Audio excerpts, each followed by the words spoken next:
Well, hello there. Welcome to Real WW Talk. I'm Candice. And I'm Rikki.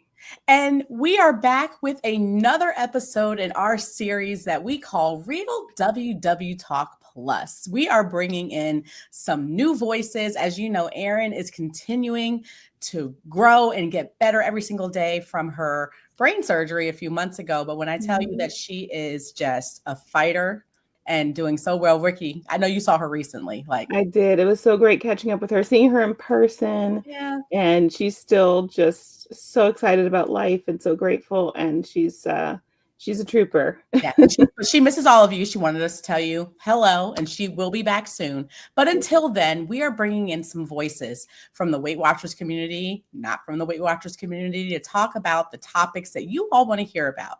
We have a lot of different ones who are going to be discussing, like I said, some of the things that you all wanted to hear, and we cannot wait for the person that we are introducing today. As you know, I am a meetings goer. I do have the meetings membership where you can go to virtual meetings.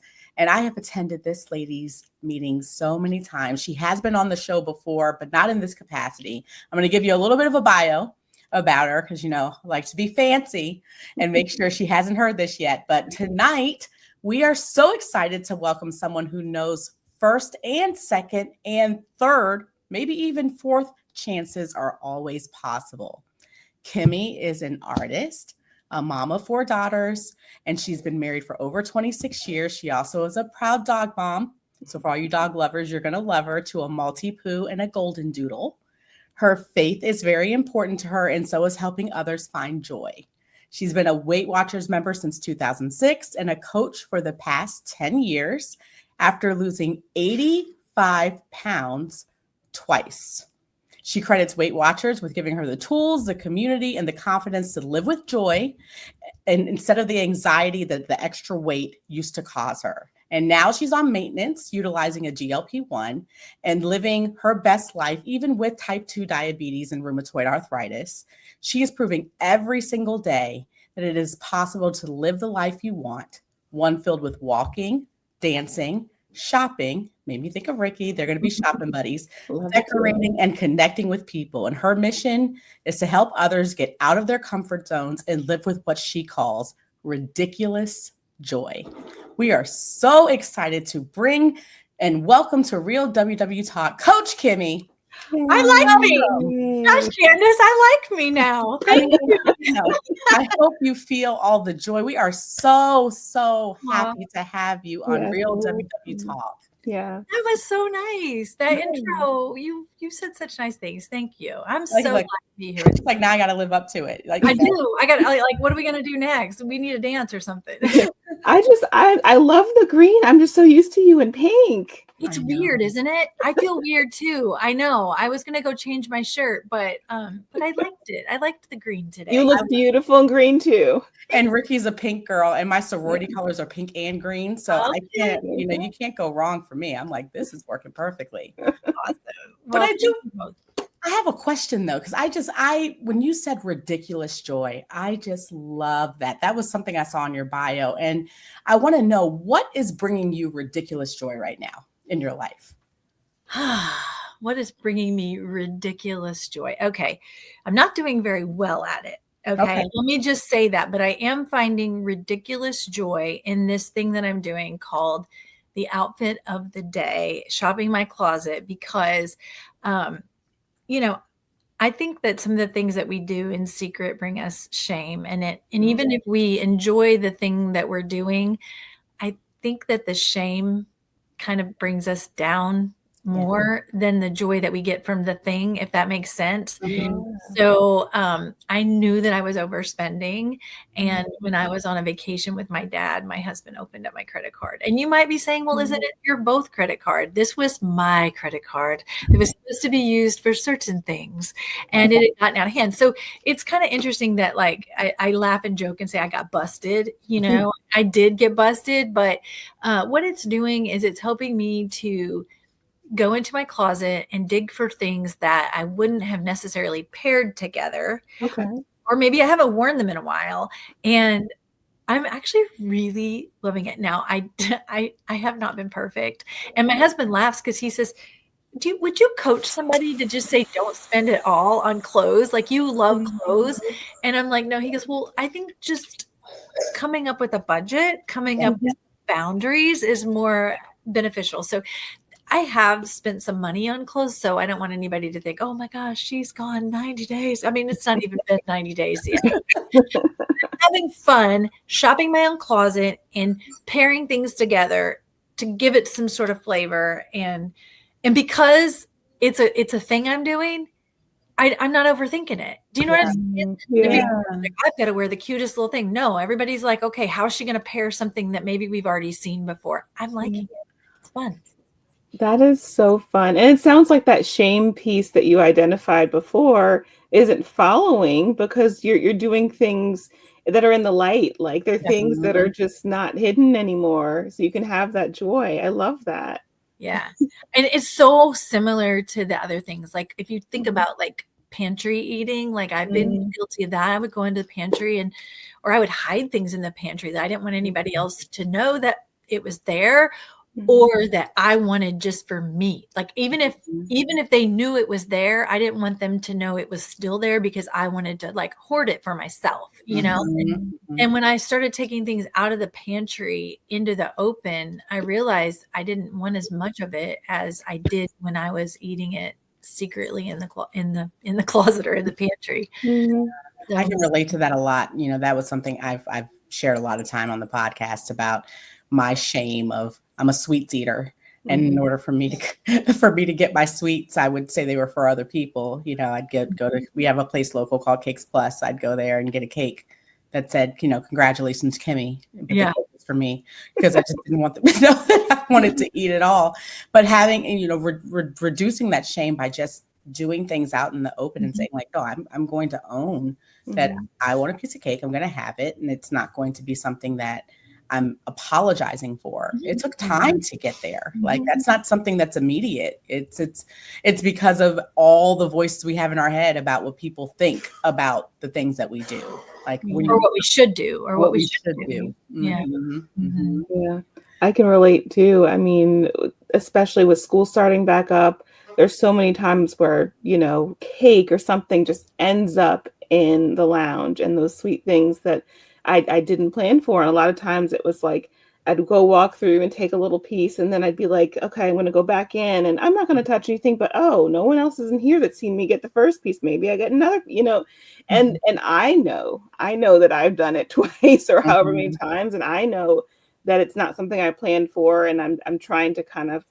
be secretive about it, or sneaky about it. And it doesn't make me feel good. So, you know, when I address it and make changes related to it, it changes how I feel about that food and also my behavior and myself. Yeah.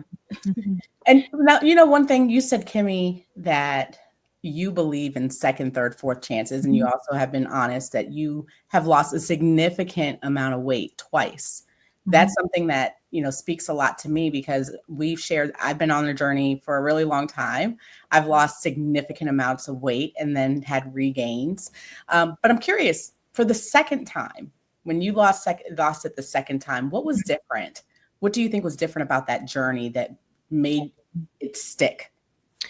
Well, I'm going to back up. And I lost 60 pounds the first time I joined Weight Watchers. And so that time I became a lifetime member. And then I moved and really lost touch with Weight Watchers. Like, I didn't know anybody that was doing Weight Watchers. I couldn't tell you where the nearest Weight Watchers meeting was. And I didn't look for it, but I certainly didn't have anybody in my life that was doing Weight Watchers that I knew of. And I just didn't do it. It hadn't really been part. I'm going to take that back a little bit. I did know about the journey and lifetime and all that, because I was lifetime, but Weight Watchers at the time was very focused on, you had to be at goal. To be a coach, you had to be at goal. And to be a coach, you had to step on the scale in the studio in front of someone else and report your weight in.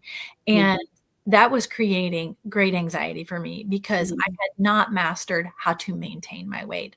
So when I lost the 60 pounds, I lost it definitely in a diet mentality. and couldn't maintain that for the long term. And so I was starting to gain weight again and was feeling so much shame about having to record my weight. And each time my weight was going up, and I knew I would probably lose my job. And so there was that part of it. But when I lost 85 pounds, the first time I lost 85 pounds was during COVID. And so I had gained a lot of weight during COVID. So I was working as a Weight Watchers coach. And, you know, it was great. I felt like I found the best balance of, I came up with this saying, I've been married 4 times. Okay. So when I say that third and fourth chances, that's kind of related to that, because if my husband hadn't taken a chance on me, then I don't know where I would be. You know, he'd never been married before. And so here's this person's been married 3 times. And there's a whole long story to that. We can talk about it some other time. But, you know, I had a daughter that died. And so all 3 times I was married was when she was alive. And so when I married my husband, it was like a fresh start. It was like, who am I? You know, I'm a childless mother, you know, and just really going through a lot. And so he took a chance on me. And that's why I always tell people, I'll take a chance on you. I'll bet on you, girl. I'll bet on you, guy. You know what I mean? Because I think it's in all of us. When we've given up on ourselves, there's somebody else that's willing to bet on you. And I'll be that person. But so I lost 85 pounds, became a coach. It was COVID during 2020.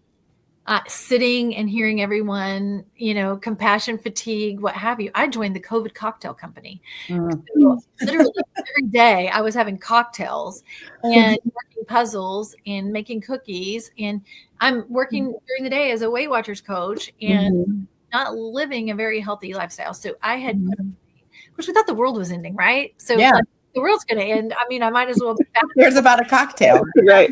Yeah. So, you know, but when the world didn't end and I'm now a national virtual coach, it's like, I don't represent the lifestyle that I'm preaching about. So I want to get back to me. So I lost about 80 pounds that second time. So gosh, how many times have I lost 85 pounds? Maybe it's 3 times. Hey. You're preaching to the choir. The point is I've had big shifts, big weight gains, big weight losses until post-menopause. This was now 2023. And I think in my head, I've got it. I understand my body. Craziness is going on with perimenopause and post-menopause, but I understand it. I'm not restricting. I'm not overdoing. And the scale just wouldn't budge, you know, and my A1C was going up. Even though I've been living with diabetes, WW had always managed my diabetes. It has done a remarkable job of managing so many people's diabetes, but it wasn't working anymore. And so I did start picking up on how much I was exercising, and I did start cutting back on more foods. I wouldn't say restricting, but I was definitely eating about 15 points a day. So I was leaning into 0-point foods. So I wasn't just eating 15 points a day, but I was running more and more and more, and it wouldn't budge. And so when they asked me to come to New York to be a part of the GLP-1 team, I almost broke down in tears at the table listening to the clinical trials that they had done.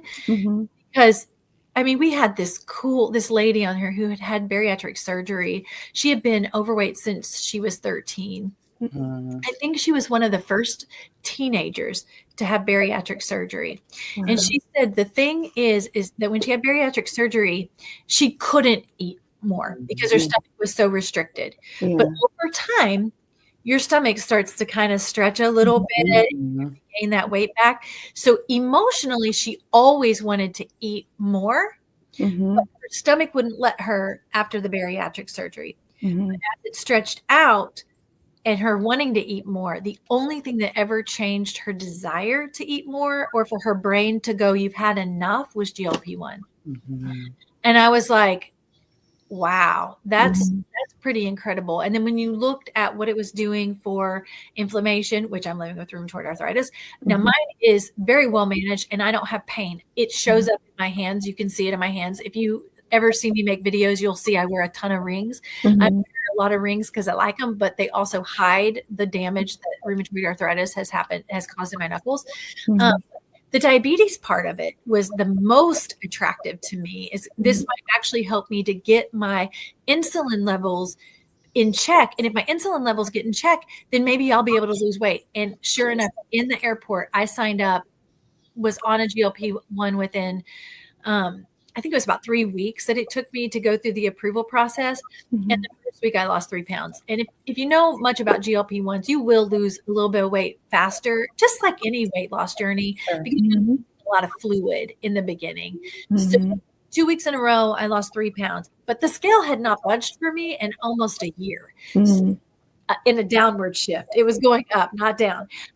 Then after that, it was literally just like a pound a week. So it wasn't anything like drastic or ridiculous. Oh, pounds are just dropping and falling off of me.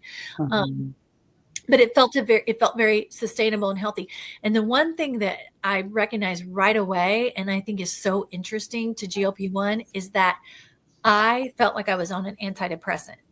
Felt the calmest and most stable emotionally than I had felt in a long time. And the reason that I attribute that is because my blood sugar wasn't going like this throughout the day. Yeah. So finally my blood sugar was staying stable. And guess what? My mood was staying stable and I had the same amount of energy. And so I'm really grateful for it. And I'm so, I think I was the first coach to come out and say I was on a GLP-1, and it was scary. I cried in the workshop. And I had a member attack me for it in a workshop. I'm so sorry. It was really hard. And, but I had other people go, I've been on a GLP-1 for 6 months. It's like the secret. Yeah. Thank you for being so candid and sharing that with us, because I mean, I know that you share it as a part of, being on WW and Weight Watchers, but it is it's refreshing to talk about it with you, because we don't often get a chance to talk about it. And I think there is a big misunderstanding in the community. So I appreciate that you share so much about what it's done for you and how it's helped you in this phase of life. And what would you say, like, what was your opinion of GLP-1s before, like, hearing about it through WW? Were you one of the people who thought, oh, wow, those people are taking that medication away from people with diabetes? Like, what were your thoughts about it initially? I don't know. I guess I kind of I always go like Ozempic and the Kardashians. Like, am I like that person that's like trying to be skinny on GLP-1? And I also have 3 daughters, and I wanted them to not feel like I was taking some like, unhealthy approach to lose weight. Or but like a fad. Like a fad. Yeah. And I still sometimes do have a little bit of concern, or I don't want to say judgment, but it's just this little bit that's there about women who are already at a healthy weight that want to be on them to be thinner.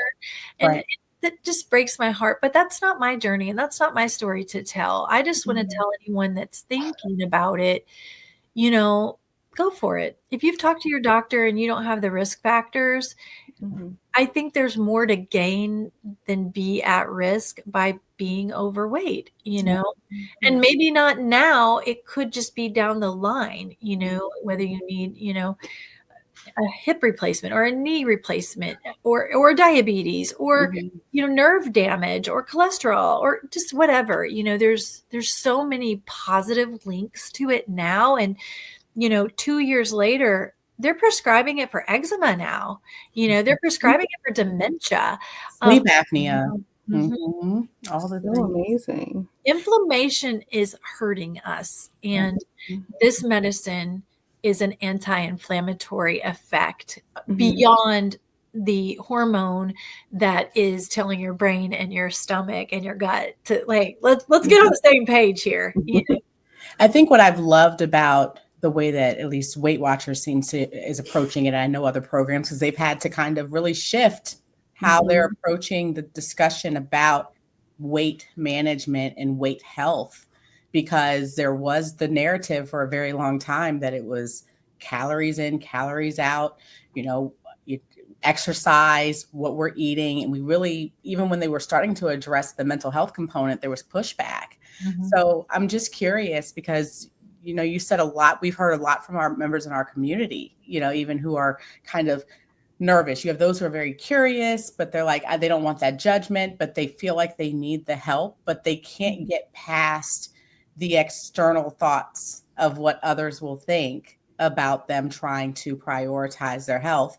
What would you say to somebody who thinks that they can do this, or, you know, without actually making other lifestyle changes? Because one of the things you hear a lot about the GLPs is that if you do not make other lifestyle changes, that the weight can come back on pretty quickly. Yeah. Is that something that you can speak to? Maybe you haven't had the weight gain, but have you also made those other lifestyle changes and kept that? Has it made it easier to do that?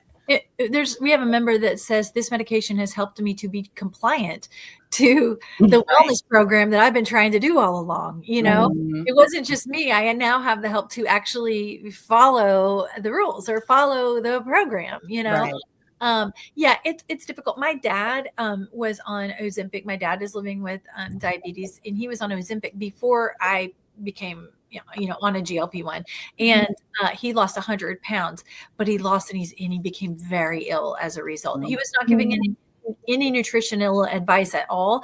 He's a veteran, and so he got his medication through the VA, and they're like, yeah, this is good for your diabetes, take it. And they got him titrated up to the maximum dose, and he was not given any, and he became very ill, so he can't even be on a GLP-1 anymore, so and I know my sister, I'll talk about my sister. My sister's my best friend. I love her, but she's had gastric bypass surgery 3 times. And she is also on a GLP-1. And when I look at her, and she and I are always comparing our journeys in a positive way, not in a negative way. We both just want to be as healthy as we can be, because we've seen what happens to our parents, and but for her, it's been harder to adapt the behavioral things. She leaned in on more of, I would say, like boundary tools, having the surgery. And by the way, she didn't opt to have gastric bypass 3 times. She had complications from gastric bypass surgery 2 times, which required that they redo them. So my sister's very, very thin now, very thin, but behaviorally and emotionally, that compulsive overeating part is still there. And so very small dose of GLP-1 helps her to be compliant with her gastric bypass surgery. You know what I'm saying? So you have to have the behavioral tools built in. Otherwise, look, I'm a coach. I live this WW life, but I've had a couple of times where I've had to go off of my medication for 2 or 3 weeks. And it is amazing how, let's just say week 2 or week 3, I find myself back in the pantry eating, and I'm like, what is going on here? Why am I eating? And then I realize I don't have that assist right now. A little bit of help. So that's when I recognize it, that's whenever I have to go get busy, go paint something, go clean your closet, go do something, What do you do when you don't have food as the thing to lean on? Like that's what I'm hearing too. It's like when you realize that's what you were using, even if it's subconscious, you're like, wait a second, I may not have this tool that was helping to block that. It becomes very, very apparent how on autopilot sometimes it is to go to those things. Thinking about food. We spend a lot of time and energy, mental energy, thinking about food, from meal prepping to meal shopping to the stress around food to the shame around what I ate around food, tracking our food. It's a long time. So you're right. And so for me, I filled that with more shopping, which also wasn't healthy. You know what I'm saying? Like, you have to find that boundary. The best healthy option for me would be to exercise more. It would be to go take a 15-minute walk or call a friend. But usually if I can get in my art studio and do something, that's the best. How long do you think it took you to build those other compensatory things? Like you were saying, organizing my closet and doing art. When did you realize that those were things that could just distract you from, those intrusive thoughts? And like, how did you build up those other routines to help you? I think right away, because, I think we've all had a situation where we were going to have to fast for a procedure, and when you're in those moments where you can't eat, you have to go do something else. Otherwise, it's going to drive you crazy, So I think with the food noise quieted, I just wanted to do something else, so it wasn't hard, but it is hard when the food noise comes back because I've let my defenses drop a little bit, so I have to notice. I have to be in the moment, noticing what I'm doing. And what's helped me is to say to someone else, like, same thing with my shopping. Accountability is key in so many of our, that's what's so great about y'all, right? You've got that accountability, but to say to my husband, oh my goodness, I can't believe like I just ate all that. Like, I need to go do something else. I need to track that. Okay. Track that first of all, or I need to open up that credit card statement before I go buy something else, So I think that asking for help, letting other people know this is an area I struggle with, I'm being vulnerable, but you all probably know that the more that you're vulnerable about your own struggles, people will let their guard down and say, I'm struggling in this area too. And then you can hold each other up. Yeah. Well, that's honestly, that's how the podcast started, that accountability, because people, I think we sometimes, when we're going through this journey, we want to put on a certain face of how the journey, I lose 2 pounds every week. I always eat all my fruits and vegetables, 8 glasses of water, 10 for me, like all the time. Like, and I say no to cake, but there's something to say. I ate a whole cake last week, that or the drive-through lady called me by name, like that's very, that doesn't feel good to say, but the healing, to your point, comes from the honesty and that's what we've loved about the meetings, right? You're with people who can say, me too, maybe not the cake, but that's me with a burger, or that's something that we have to turn off. And that's what I'm loving. Even when you were talking about with the GLPs, Mike, I'm so curious if what you're seeing in the meeting rooms, even virtually, the acceptance piece. I feel like we've come a long way. Like there's been, it's been a topic. We hear it. Oprah did a whole special, right? The weight, because she was the face for a long time of Weight Watchers. And when she admitted that she was using a GLP-1 as a part of her healthy lifestyle and had the big town hall, I think you all remember it, the whole point of it was to say everybody has a different journey. And some people deal with the food noise and they need a tool to help them, and some don't. And I think, what do you find with trying to balance in your meetings the members who are not needing a GLP-1 to support their healthy lifestyle and those who do, and finding like that balance and showing them that they're not at odds? Because I still feel like sometimes there's a fight between I'm doing it the healthy way, the right way, I'm doing it the right way, and I'm doing it with medicine. Are you feeling that? It is interesting because in your Facebook group, I feel like there's a little bit more dissension between those who are and those who aren't. In my life, and maybe it's because I'm out and open about my GLP-1 journey, I don't hear it as much. It's less so. Now, in regular workshops, people on a GLP-1 can share or not share. They don't have to hold that back and share only in a GLP-1 workshop. We have special workshops that are for GLP-1, and now we have GLP-1 newbies. We have regular GLP-1. We have GLP-1 maintenance now. And it's so funny because the GLP-1 maintenance people had been asking for maintenance groups, and it took a while to respond. So they took over a Connect group, y'all. They found a Connect group that nobody had been posting in, and they claimed it. And that's so smart. So smart. And so now they have their own Connect group. But it is expected, and I'm going to get my statistics wrong, so just go with it. Okay. In 10 years, 50% of the US population is going to be on a GLP-1 for something. Wow. And so if that's the case, in 10 years, already you all are surrounded by people on a GLP-1, and you do or do not know it, but they are still on them, And like I went out on a girls trip, and I hadn't seen the people in the girls trip for like a month, like a year and a half. So when I came to the car, they were like, oh my gosh, you've lost so much weight, you know? And I'm like, well, you know, I'm on a GLP-1, I'm living my healthy life, I'm doing all my Weight Watchers things. And we get out of the car and I say to one of the other ladies in the car, I'm like, you look really fantastic. You know, I don't know what you're doing. Like, I knew she used to do Weight Watchers a long time ago. And she whispered, I'm on a GLP-1 too. And I'm like, I hate that you feel like you have to whisper that, you know, but we were in a car full of very, you know, thin, beautiful, attractive ladies. And they wanted me on a GLP-1 too. I don't know, but she was the one that was willing to say, I'm on a GLP-1 too, you know? So I think we have a lot of people, one, our GLP-1 workshops are ungated. Anyone, you don't have to have a membership. And we set up the stage that like, maybe you're here because you're curious. Maybe you're afraid to have a conversation with what it's like, you know, you're welcome here. So everybody's welcome to come and listen and decide. And you know what? It won't be for everyone. Some people will have side effects. There are like 3 new GLP-1s that are expected to be released on the market in the next couple of years. One is a pill form. I saw that. Yes.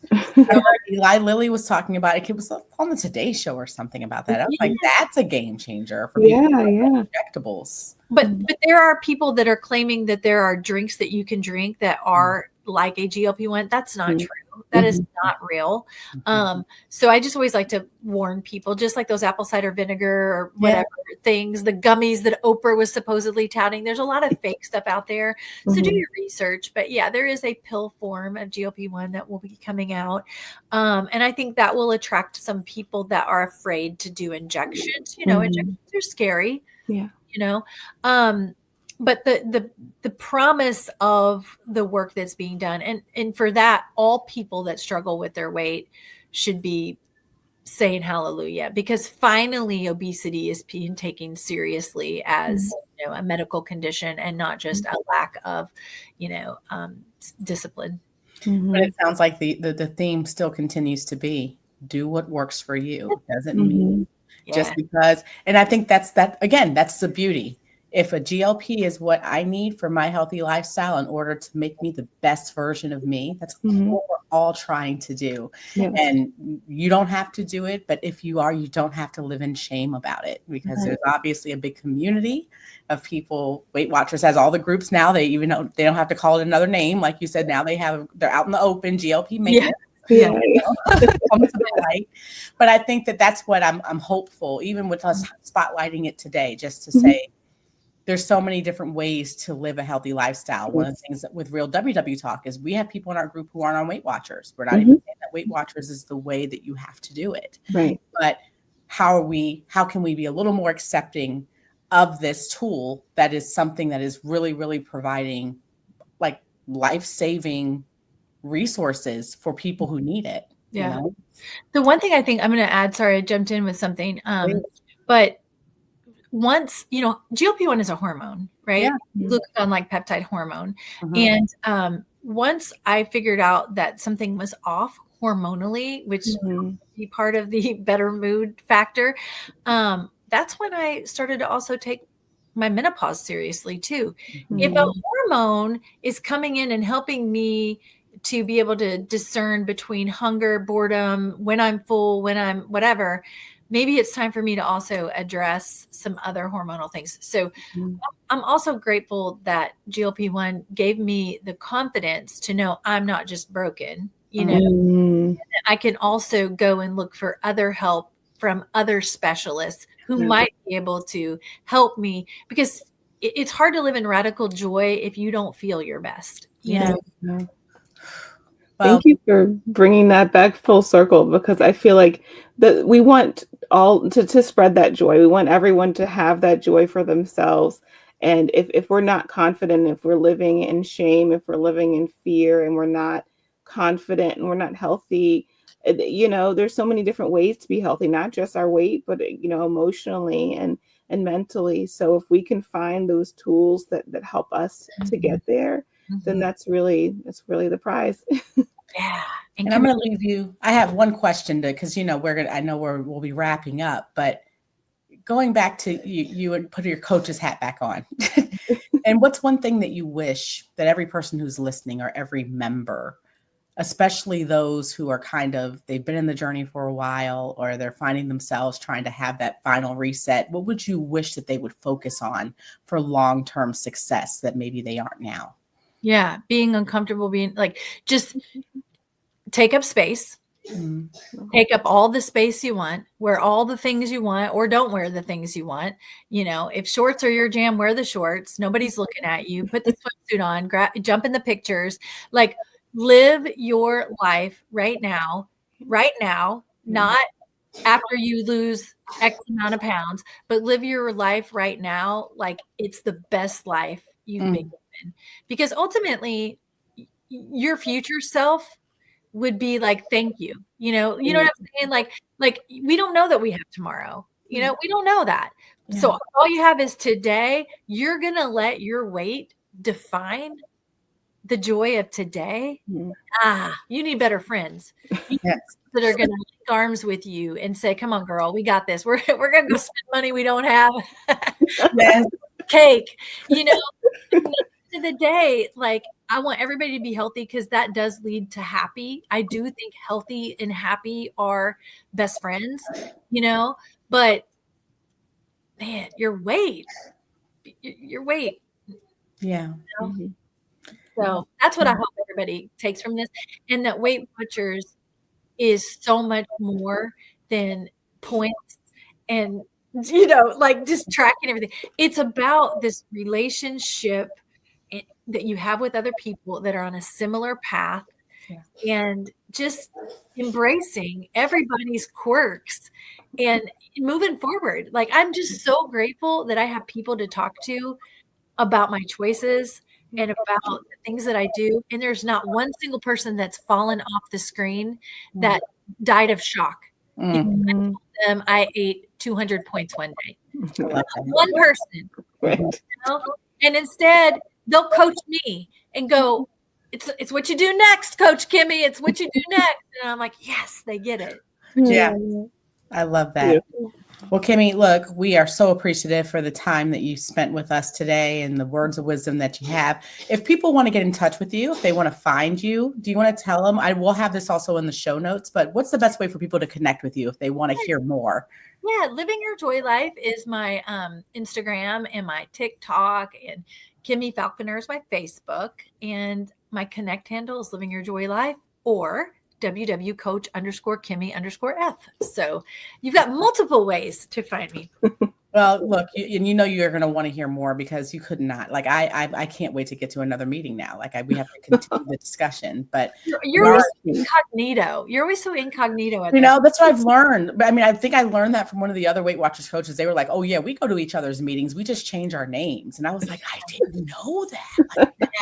I don't think we do that anymore. We used to hide out. Now we're just like, yeah, I'm here.